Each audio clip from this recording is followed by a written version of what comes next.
Welcome everybody to to the podcast. It is great to have you here. I am excited to dive deep today into 3 steps to shift from overwhelm to empowerment. You know, so we are oh, you know what's so funny? I just did my introduction incorrectly. And so we're you just get to see you just get to see that I'm a little discombobulated today. Am I overwhelmed? No, I am not. Just discombobulated. So, yeah, you guys, welcome to the show. I'd love to hear where you're calling in from and your word for the day. Where are you at today? Clearly, where I'm at today is demonstrating what we're talking about.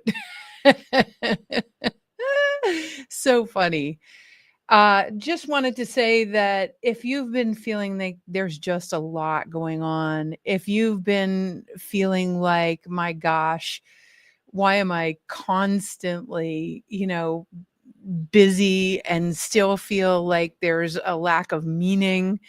Or why am I not getting on with this dream that's dreaming me? I feel like I have a purpose, but I feel like all these things take me out. All this stuff is distracting me.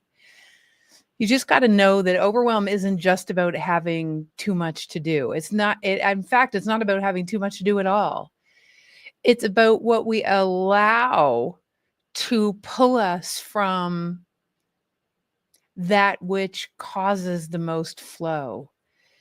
It's about feeling like we have to carry things. It's about a different way of looking at life and not really understanding the laws of physics. So if you feel like you're running in circles sometimes or all the time, it's time to it really is time to stop working harder, especially these days with everything that's going on. And it's time to start working more in alignment with who you are and the laws of physics. So, yeah, we'll be right back in just a moment.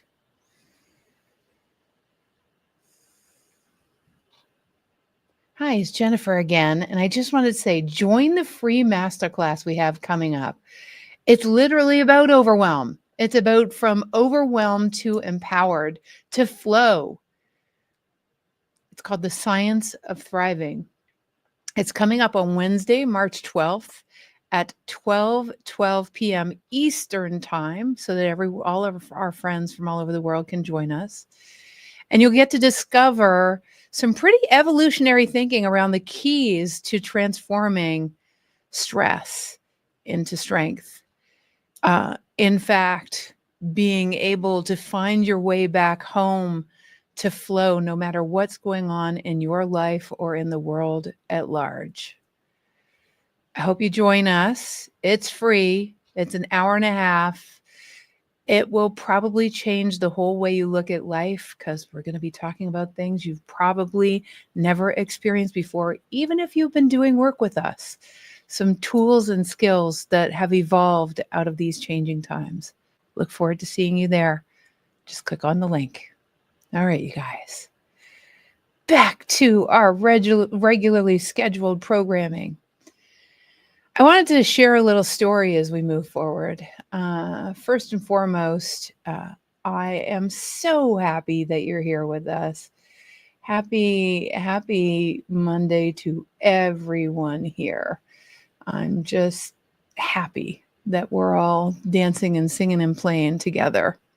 A couple of things, I wanted to demonstrate, like recently, I remember this is a perfect example of overwhelm and carrying. So I want to say that overwhelm involves 3 main kind of misunderstandings of life that we have. The first is that if someone else doesn't do it as well as you, they can't do it. And that pertains still, we're on point 1, the reason why people get out of alignment and start getting overwhelmed. So point 1 is all about doing your A things. Okay. So meaning meaning that the things that you do give you energy, you love doing them, and you're really good at them. There are three aspects to A things. You're really good at them, you love doing them, right? They're things that light you up and get you excited. And it's stuff that just gives you energy. That's called an A thing. We call that, there's a little assessment we do called the ABCDE protocol. And I'll talk a little bit about it here. But when you're in alignment with that, it literally means that you're in alignment with your purpose. And when you're in alignment with your purpose, you're available to transcendent results. You're vigilant for people that can help you. You're metaphysically available for resources that maybe you never thought of. It means that you're in alignment with your flow and the reason you were born. And when you do that, you're also in alignment with consciousness, the universe, God, creation, whatever you want to call it. And that means that everything's going to start coming to you. The second issue is that you might be lone wolfing it, trying to do it all yourself, trying to make it happen, from your own little set of resources. Maybe you've been taught earlier in your life that nobody really understands you or gets you, or maybe you don't really realize that the smallest particles of us will rearrange themselves to make sure you get what you desire. That those quantum physical particles of you are only responding, they're only responding to your perceptions. Life is showing up exactly the way you're landing your paradigm. The paradigm in which you live, that you're partly conscious of and partly unconscious of, is what's creating your life exactly the way it's happening. So when you don't flow, when things aren't coming to you, oftentimes it's because you're living in the paradigm that you're on your own. I mean, after all, our culture literally teaches that, right? You don't get accolades, you don't get praised, you don't get awards if you haven't accomplished something, usually on your own. So by pushing, by making it hard. Do you guys recognize this? So does this remind you of yourself where it's kind of like, oh, well, but when you're lone wolfing it, people can feel that vibe and then they rarely contribute. One of the things that's changed for me, recently is this, that when I say recently, I mean in the last probably year and a half, I love people listen to these great podcasts and articles. And recently, like in the last 6 months to a year, people have been sending me great articles and great podcasts, and I go and listen to them. It's like, oh my God, Jennifer, this totally reminded me of you. And I'm like, thank you so much. Right? I would never have known to listen to them. So it got me getting out of lone wolf mode, even has people contributing things to me that I love that I never would have found on my own. I love that. Right? So that's a sign you're shifting, that people are offering to help and support. Last but not least is if you're prone to carrying others. So those of us that are pretty resourceful, or we know we can find our way, or we're pretty smart, or we at some point in our life we had to figure it out ourselves because kind of we were left on our own to figure out life, are really prone to carrying life, carrying our families, carrying others. And what does carrying mean? Carrying means that we spend our energy dollars actually, one, worrying about the world or others or family members or whomever it is, or our business or ourselves, by the way. Carrying also means that there's a degree of urgency that happens that is egoic urgency. So a sense of pushing things. When you're carrying, generally you're pushing, you're worrying about and then creating this sense of unreasonable uh, agitation about getting something done or helping someone. And often when you're carrying, you will put others before yourself, or you'll be carrying yourself. And what will happen is you'll be back in lone wolf and not letting consciousness, life, others contribute to you because you're too busy doing it, from the place of carrying yourself. By definition, if you're carrying yourself, you are in lone wolf mode. So see, these are the three places where overwhelm can occur. You'll notice that the common theme to all three of them is that you're really not using the resources of life, of your friends, of the metaphysical universe that literally is designed to respond to your every whim. You have taken yourself out of that, and you're overwhelmed because what you perceive needs to get done can only be done through your own efforts. So, and we do that about what's happening in the world right now. If you're even prone a little bit to caring about humanity, what happens is caring can turn into carrying. I don't know if you've noticed, but lately, for those people that are prone to trying to save the world, can't even watch the news anymore, right? So I rarely watch the news anymore because I personally cannot do anything directly about whatever's happening. But I can do something indirectly by having these conversations with you so that you can stay. So what's the importance of staying out of overwhelm? What is the importance of actually letting the entire resources of this greater universe in, including the greater physical universe of your friends, your family, and all the people that could assist?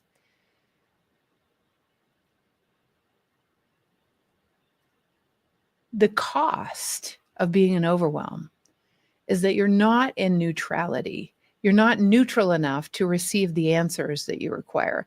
The cost is that there's a dream that's dreaming you that you were born into, and it's an ever evolving trajectory. It's not like a dream that just is stagnant and stands still. It's a dream that's ever being created upon because of you just living your life and having new desires. When you are being dreamt by a dream like that, it's something that's like you being an instrument in an orchestra called life. And playing your instrument adds a richness and a dimension to life that would make a difference to the symphony that's being played.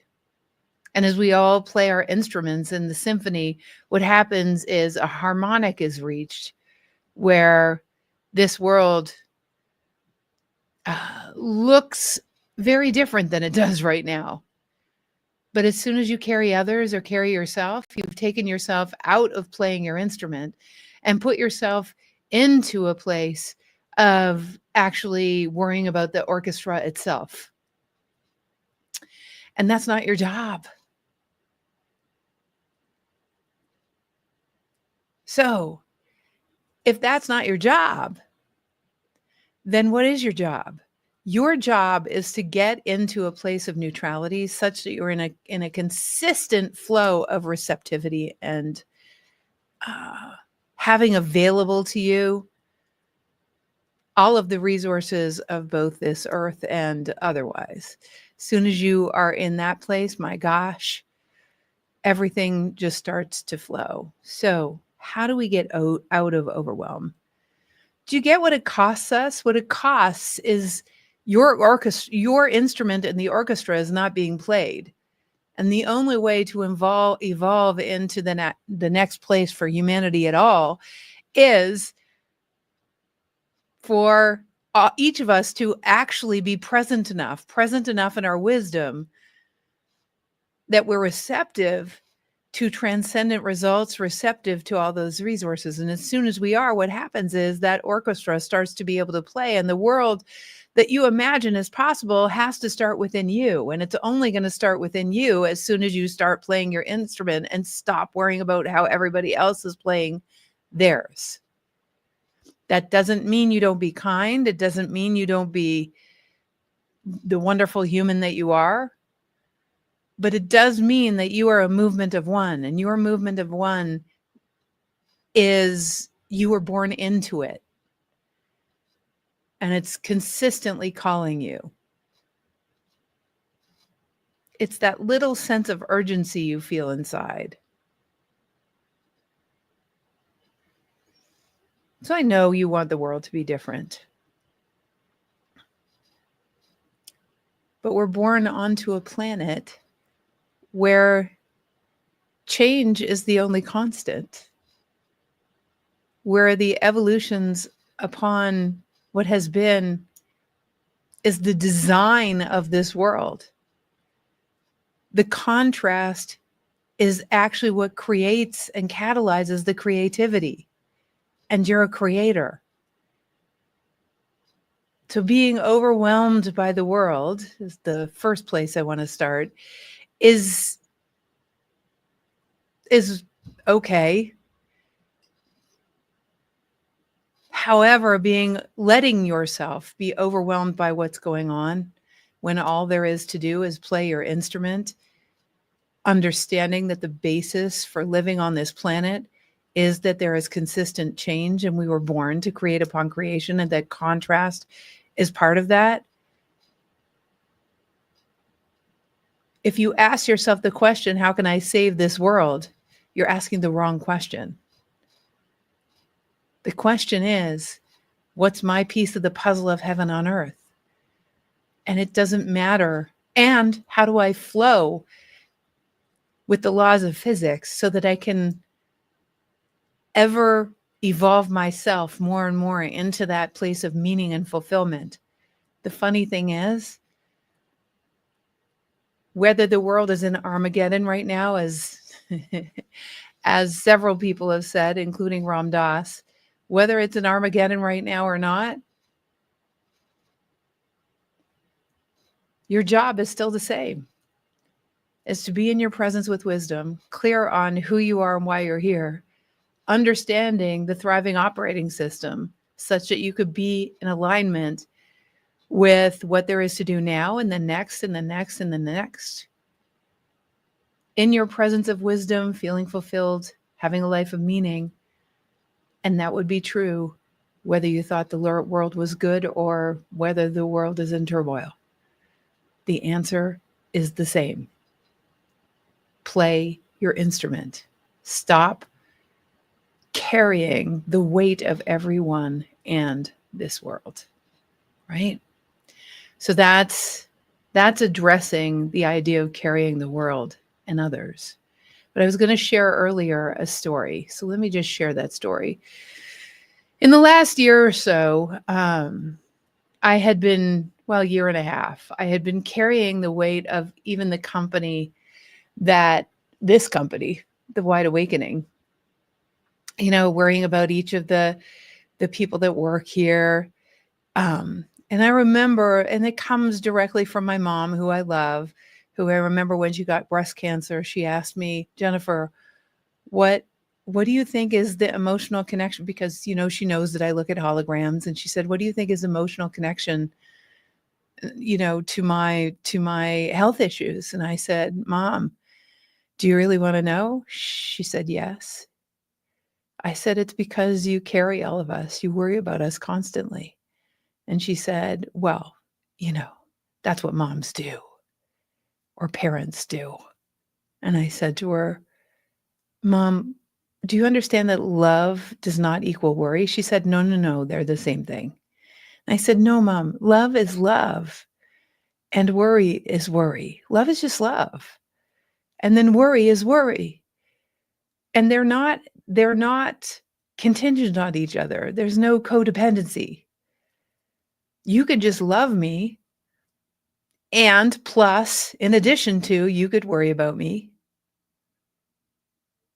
But I'm gonna tell you the most effective thing you can do when you love me is you tell me that you think that, I mean, through your love, I always feel like I'm accepted and appreciated and seen as, a really valuable member of the human race and of this family, and that's what love feels like.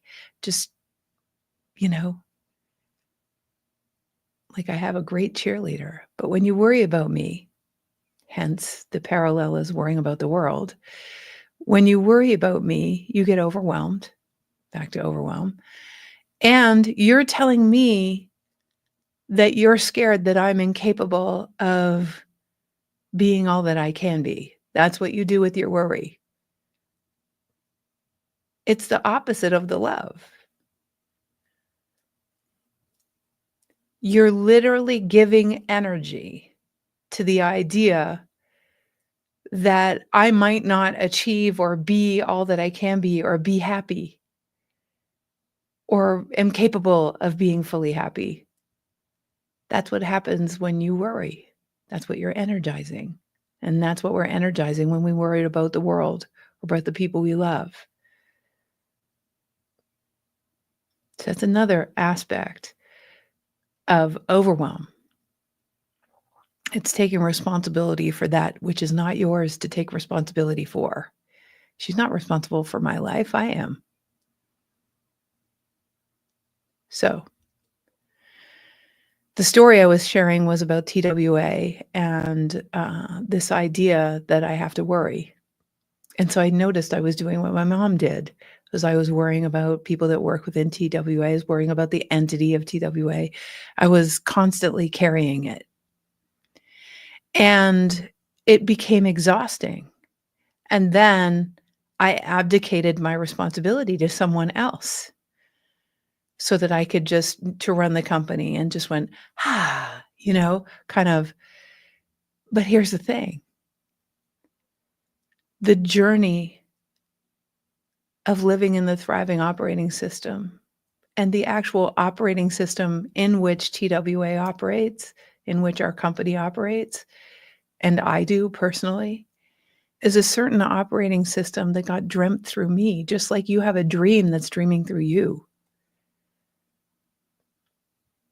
It is clear to me that we have so much capacity, especially given the laws of physics, to be able to receive and dream and be and experience the most fulfilling, ridiculously meaningful life. And that the ability to flow with the contrast, man, and falling in love with the contrast and being able to catch up with the solutions that get birthed every time there's contrast. I am so impassioned to fly forward teaching that, but that's my piece of the puzzle. What's yours? And for me then in TWA, I had started to see that in abdicating, I was also abdicating that operating system to people that actually hadn't embodied it. It's not their dream, it's mine. And so my job is to do the same thing within the company as it is to do with our clients and with the people that come to our workshops. It's like the true embodiment of the physics of flow, constantly recreating upon creation in such joy. And the overwhelm was coming because I was worrying about making it harder on myself, was carrying the vision that I had. Visionaries, I don't know if you know this, actually see what's possible. They see incongruencies. I was just talking to Adam about this right before we got online. They see things, right? And what happens is they see them ahead of anybody else. The mistake that visionaries, me, my husband, anyone that has ideas that we know could build bridges for an amazing life for humanity. The issue is that those ideas come from a non-time space reality. And then we act like right now it has to happen. And then we get really frustrated that it's not all happening right now. And we project that everyone should see it, but they don't see it because you're the one with the dream. So this is another way we get overwhelmed. We bring through all these dreams that are dreaming us and we have visions of things, and then we don't understand why everyone else doesn't see it. So we start carrying that we have to do it ourselves because no one else can see what we see. But the thing is, the key is the skill that is essential is to learn how to build bridges without pushing people away, to enroll people in that vision. And so what's changed recently is I realized entirely that instead of being overwhelmed by bringing this vision to life, it's about empowering everybody with making all the dreams that are dreaming me granular in a body on a planet in this three-dimensional reality. That's your job too. How do you build those bridges? Right?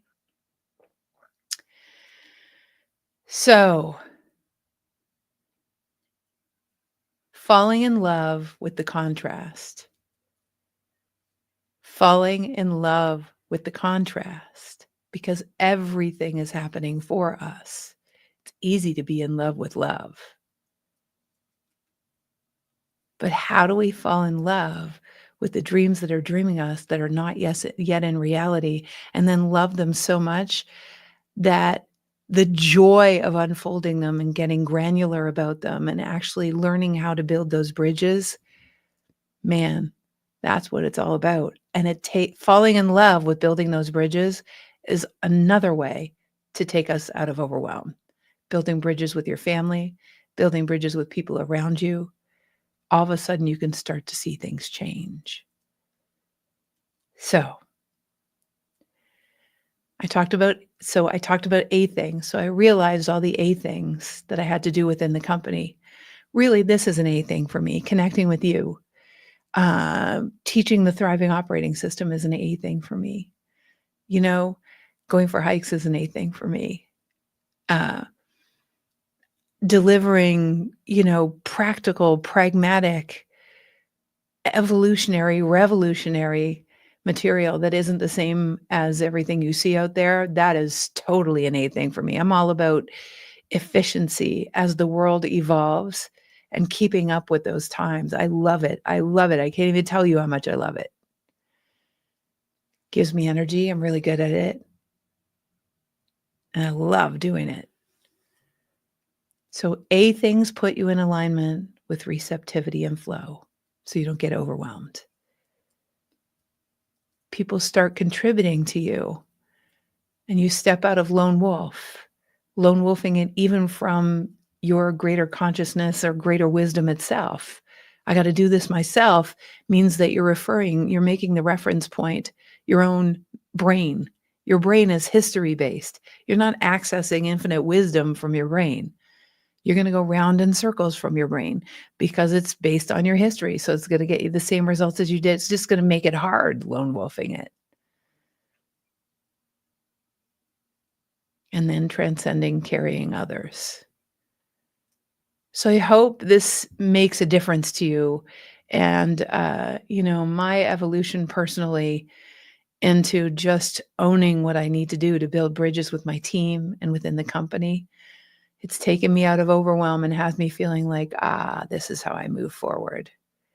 And I want you to know that on Wednesday the 12th, the Science of Thriving is exactly about how we do this, how we move from overwhelm to that feeling of flow and badassery in these times of great change. You truly will do some exercises that will have you see the revolutionary way you can get there that isn't the same old, same old. So click on the link and make sure you get your butt over there. I can't wait to talk to you. In the meantime, I'd love to hear about how this conversation might have meant something to you. Maybe seeing how you're doing that yourself. Yeah. And thanks for joining me today and being a part of the conversation. Every Monday at 12 noon Eastern, we're here, and I'll be answering the question, how can you make the greatest contribution with the least amount of effort using the skills you already have such that you wake up inspired and go to bed knowing that you did what you came to the planet for in total flow. Until next time, my friends, love you.